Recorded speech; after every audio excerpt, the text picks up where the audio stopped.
Hey guys, what's up? This is Francisco with Valorizo Capital. And in this video, we're going to do the market of the video. We're going to take a look at the indexes. We're also going to take a look at the UVXY. And then we're going to take a look at some of the other ETFs that might give us a clue of what the market actually wants to do. So we're going to take a look at the dollar. We're going to take a look at bonds, TLT, TNX. And then we're probably going to go through gold. That way we also have an idea, because I think that when we're watching gold and the dollar, we can kind of have a double confirmation of what the dollar is actually going to do. And in this environment, I think the dollar chart is actually one of the most important charts that we're looking, given the macroeconomical aspects that are going on right now and are affecting the market, given the actions of the Fed. So remember, guys, that this video is for informational purposes only, and everything is based on my personal opinion, and is not financial advice. So let's start here with the charts. The chart that I'm going to share with you right now, this is the layout that I use for my trading. I usually, when I share the charts with you, I try to keep them as simple as possible, so that way you can understand kind of the general outlook that I'm watching and the general idea that I'm trying to execute.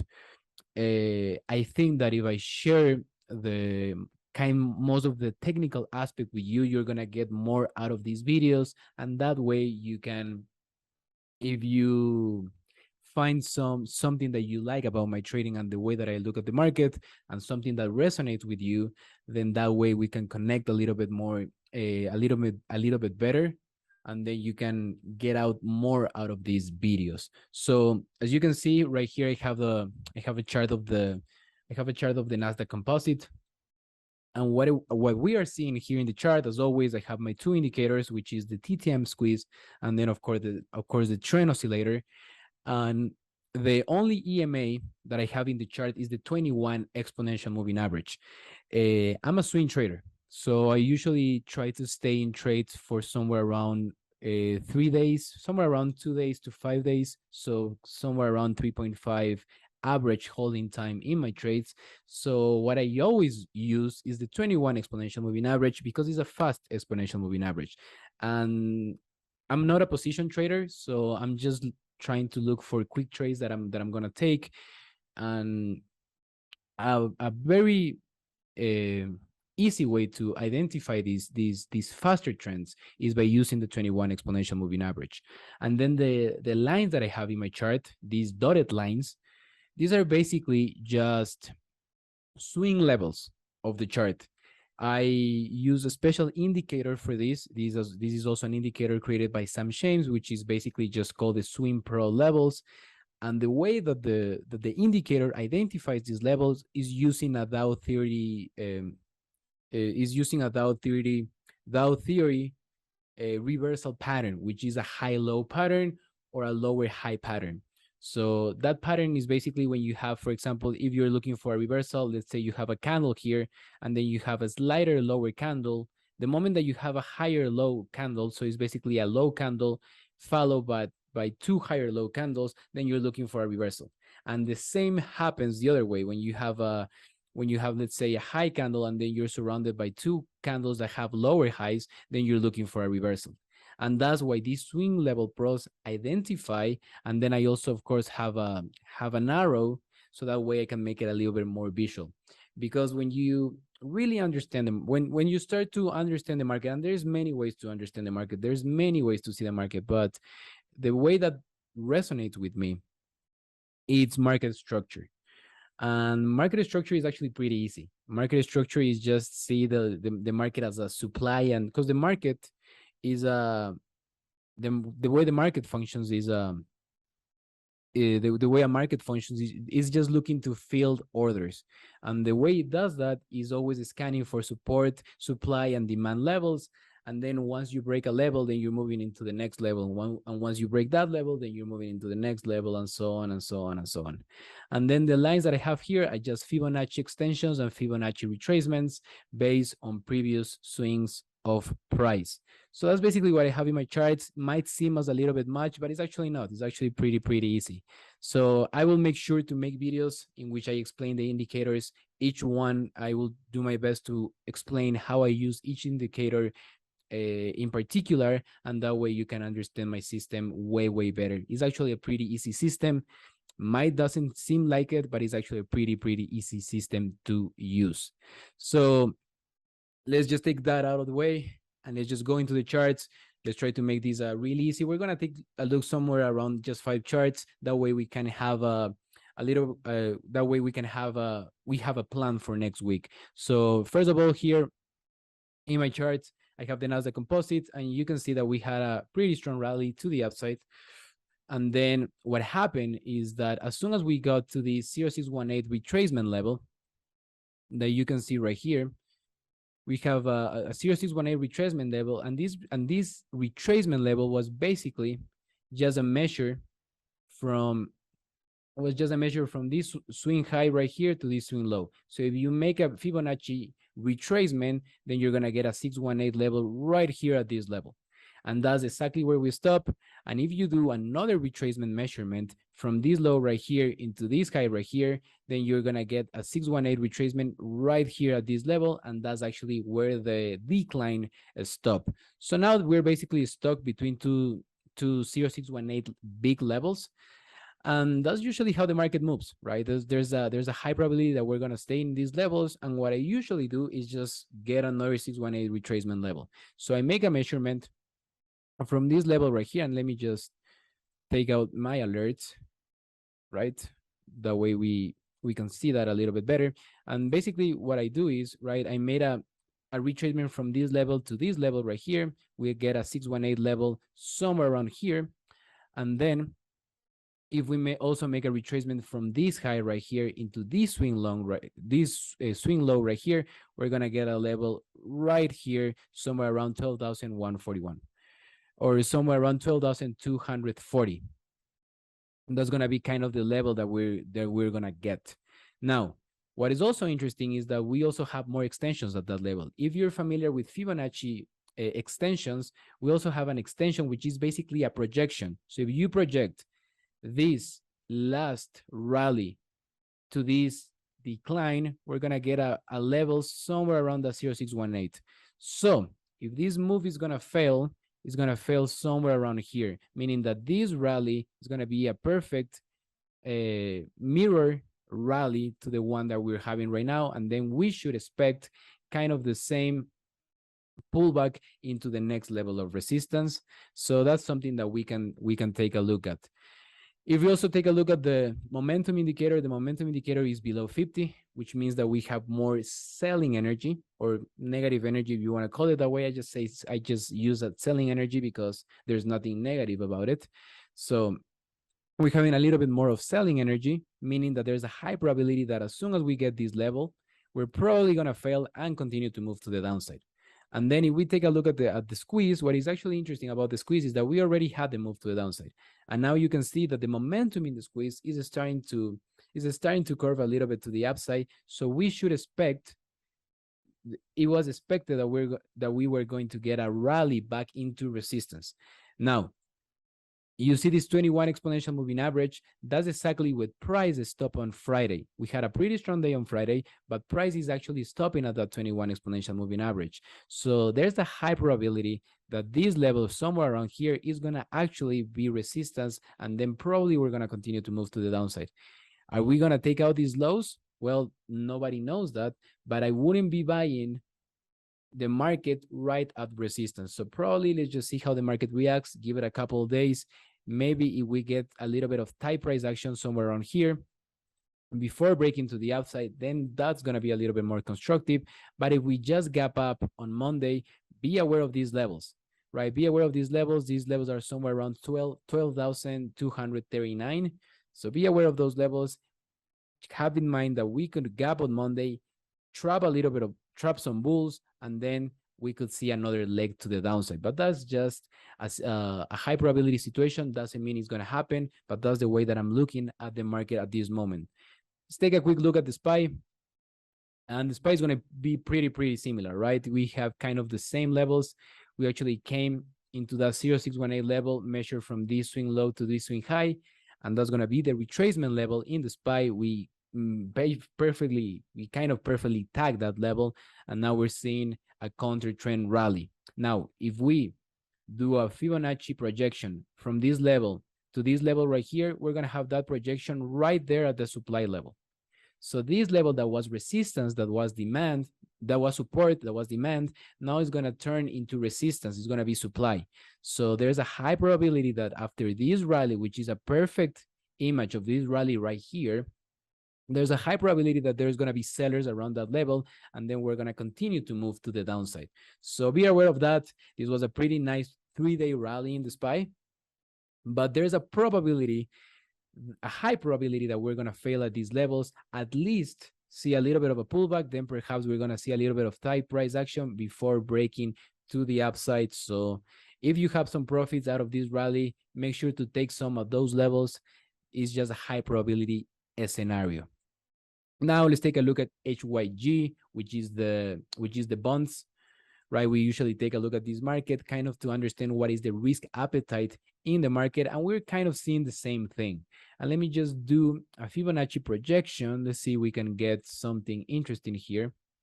Let's see, what about this one? We actually got above that one, which is actually pretty interesting. And then we can see that we have another one from the 26th of July, and that one takes this market a little bit higher. So I think that's actually pretty interesting, that we can see that we actually have a projection out of this rally that preceded the decline. And if we get another rally like that one, it's going to take us somewhere around 76.65.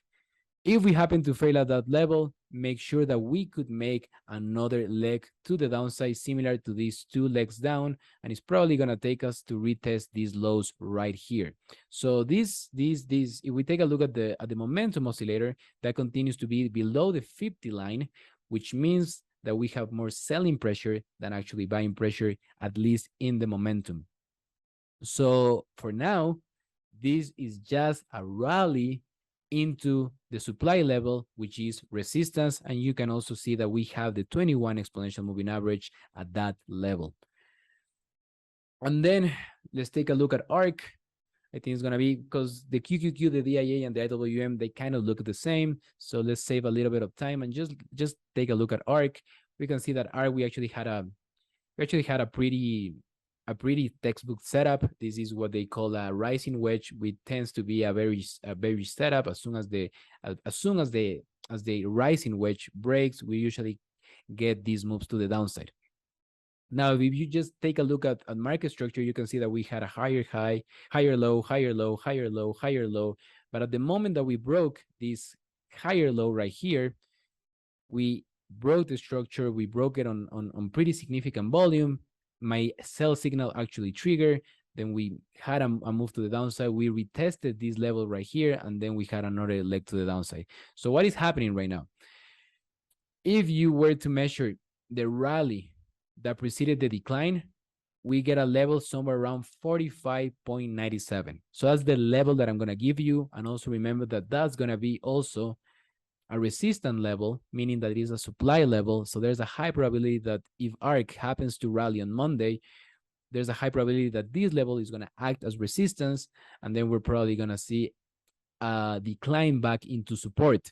So you can see that this was resistance, then it became supply. This was support, then it became supply, meaning that it was resistance. Let's see if ARC is able to test this level again, hold it, and then if we start moving to the downside, to the upside, then I think there's a high probability that we're actually going to break this 45 level, and then ARC is going to change trend. But always make sure to look at the structure of the market and let price tells you what it wants to do. In terms of momentum, this continues to be below the 50 line, but the squeeze is already kind of turning here because we already had the move to the downside, meaning that it already happened. Now that we had that out of the way, let's take a look at TLT and TNX. We can see TLT here, right? We have a lot of levels. I have some levels marking here, but nothing too major. You can see that we actually tested these lows here. So basically the lows that we had somewhere on June, We had a pretty strong rally to the outside. You can see right here, right? Pretty textbook, higher low, higher low, higher low, higher low, higher low. The moment we broke that higher low, the trend changed, and we started to move to the downside. So it's actually a pretty system to use if you see it that way. Now, what would change it if we actually broke above this supply level right here? If we are able to hold these lows, move to that back to that supply level, and then move above it, then we're going to have a confirmation that bonds are changing the trend. As for now, you can see that the trend oscillator is in a downtrend. You can see that the trend oscillator, which is the black line, is below the EMA, meaning that we have a strong selling pressure, strong selling momentum. And basically, if you buy bonds somewhere around these levels, you're basically just bottom fishing. You don't have a setup, at least in my system, but it's actually pretty constructive that we can see that we're actually holding this level right here. And if we actually see a kind of a turn, that will be positive for stocks, especially for high beta stocks like tech and growth stocks. I think it's pretty crucial that we see a turn in bonds, because that will means that we're gonna see a turn in the TNX, which is the basically the interest rate, the 10-year interest rate chart. So here's the TNX, pretty strong move to the upside. You can see that we actually broke above this level, and as soon as we broke above these levels, we had a pretty strong move to the outside. You can see that we had a beautiful squeeze. The trend oscillator already marked trend. Here was the first buy signal, and basically that buy signal continues to be active, which is actually pretty amazing. But we already had a pretty strong move to the upside. I think that the level that I can give you so that you can keep it in mind is going to be 3.128. If we continue to trade about 3.128, then I think there's a high probability that probably the TNX will continue to make higher highs. There's not much to say in this chart. Is a bullish chart. The structure is bullish. The chart is bullish. The momentum is bullish, both in the trend oscillator and in the TTM squeeze. So I don't think there's any point in fighting this. If we happen to break this level, if we happen to come back here, perhaps make a lower high, then we're probably going to see a change in trend. And if we see a change in trend in the TNX, I think that's going to be pretty positive for stocks. But for now, keep in mind that the market might rally, but if the TNX wants to continue higher, we're probably going to see another leg lower in stocks. So keep this chart in mind. And then finally, let's take a look at the dollar. And then we're going to take a look at gold, and that way we can finish this video. So here we have UUP, which is the ETF for the DXY, which is the dollar. And what I actually see to be pretty interesting here, right? See that we see right here that in price, we actually took out this high, make a higher high, but the trend oscillator actually make a lower high. So that's a momentum divergence. And usually those momentum divergence, they tend to be a really strong signal that we're going to see a change in the trend. So you can barely see this candle, but we make a really, really tiny candle in that pullback in the dollar. Is that an indication of some I don't know, of some pause in the selling? It could probably be, right? We had a pretty small range candle on that day, meaning that we could test these highs and perhaps bounce. Or maybe we could see a bounce. Make sure we have a lower high, then probably that's going to be an indication that we're going to change trend. But the level that I can give you is 29.21.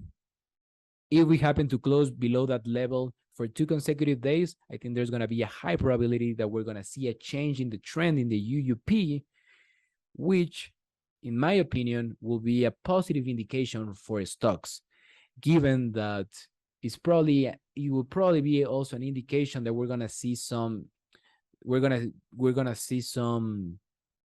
pause in the TNX as well, since these two markets have been trading pretty similarly during this time right here. So remember that level 29.21. Also see that the squeeze is already turning to the downside, and we can also see that we're starting to have the first signals of a changing trend in the trend oscillator.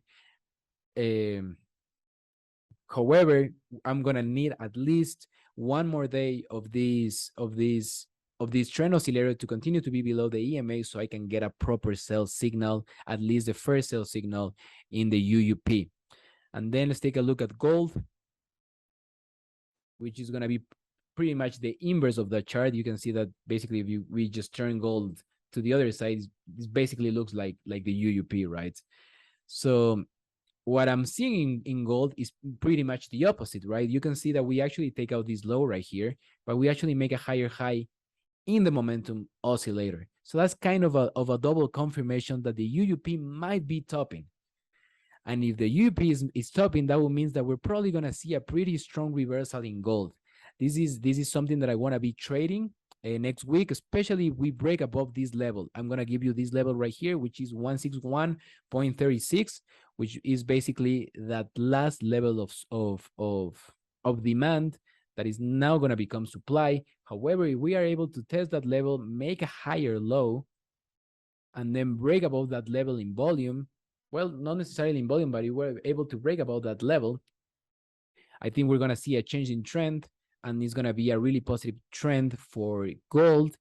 And somehow, if we see that trend in gold, we're going to probably see the start of a downtrend in the UUP, which I think is going to be positive for the markets. And then I think that's going to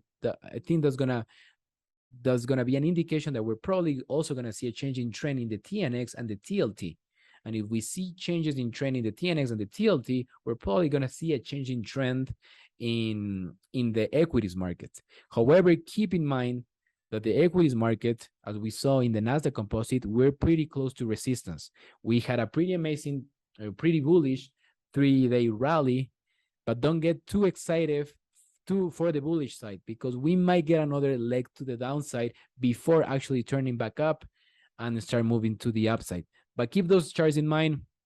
I hope this video was super helpful.